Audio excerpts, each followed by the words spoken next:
இன்றைக்கி முர்கிஸ் கிச்சனில் எங்கள் அம்மாவோட ஸ்டைலில் மேக்ரோனி பாஸ்தா எப்படி பண்ணுறதுன்னு பார்க்கலாம் வாங்க. அதுக்கு நம்ம தேவையான இன்க்ரீடியண்ட்டில் வெங்காயம், பீன்ஸு, கேரட் இது 3 மட்டுமே இந்த மாதிரி தின் ஷேப்பில் நான் கட் பண்ணி வச்சுருக்கேன். அதுக்கப்புறம் கேப்சிகாமு, கேபேஜ் இதெல்லாம் கட் பண்ணிவிட்டு டொமேட்டோவை நல்லா ஃபைன் பேஸ்ட்டாக அரைச்சிக்கோங்க. ஓகேவா? இப்போ எப்படி பண்ணுறதுன்னு பார்க்கலாம். ஒரு கடாயில் எண்ணெய் காஞ்சதுமே வெங்காயம், பீன்ஸ், கேரட் இதெல்லாமே போட்டு குக் பண்ணிவிட்டு தேவையான அளவுக்கு உப்பு, இஞ்சி பூண்டு பேஸ்ட் போட்டுக்கோங்க. அதுக்கப்புறம் ரிமைனிங் வெஜிடபிளான கேப்சிகமும் கேபேஜும் சேர்த்துட்டு குக் பண்ணிக்கலாம். இப்போ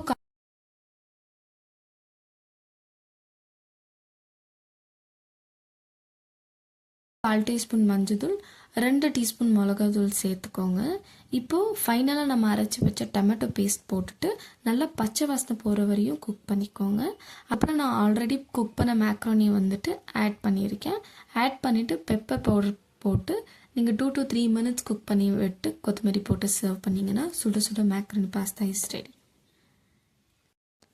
ட்ரை பண்ணிவிட்டு லைக், கமெண்ட் அண்ட் ஷேர் பண்ணுங்கள். ஆல்சோ சப்ஸ்கிரைப் பண்ணுங்கள். Thank you so much for your support.